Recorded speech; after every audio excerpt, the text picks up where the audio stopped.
wakaalada biyaha magaalada caasimadda ee Hargeysa ayaa waxay hirgelinaysaa xarun lagu baaro fayadhowrka amaba caafimaadka biyaha dadweynuhu ay cabaan. arrintaas oo noqonaysa markii uu horeysay xaruntan lamida laga hirgeliyo guud ahaanba deegaanada Somaliland inta loo yahay. dhagax dhiga xaruntaasi waxaa ka qayb galay wasiirka qorsheynta Somaliland Cali Salaan Jirda Cali Shombe, Dr. Edna Aadan Ismaaciil, maarayaha wakaalada biyaha Ibrahim Siyaad Yoonis iyo mas'uuliyiin kale. waxaana ay ku tilmaameen xaruntaasi mid taariikhi ah oo muhiim ah.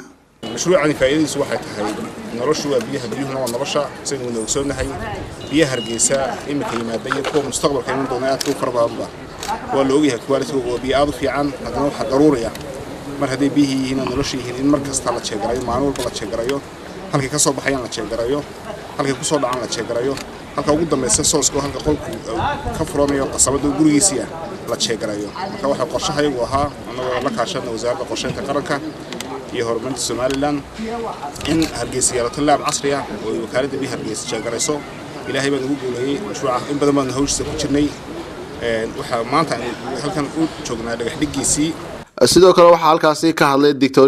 Edna Aadan Ismaaciil iyo wasiirka wasaaradda qorsheynta Cali Salaan Jirde. sidaad ogtihiin biyuhu waa nolosha laakiin biyuhu waxay xambaaraan waxyaabo badan oo caafimaadka waxyeelaya haday noqoto wax wasakh ah oo cudur keena oo biyaha soo raaca ha noqoto macdano ku jira dhulka hoostiisa oo biyaha soo raaca oo iyaguna ma caafimaadka bini'aadamka iyo wixii caba xoolaha iyo dadkaba waxyeello u geysta. waxaan oran karaa waa horumarada waaweyn ee Somaliland ay gaadhay. maarayhu waa ku amaanan yahay wakaalada biyaha ee Hargeysa way ku amaanan tahay. waxaan maanta halkan u joognaa dhagax dhiga shaybaarka ilaalinta tayada biyaha waa markii ugu horeysay ee taariikhda Soomaalida maaha Somaliland laga hadla tayada biyaha dadku cabayaan waa shaybaarkan imkaan dhagax dhigan.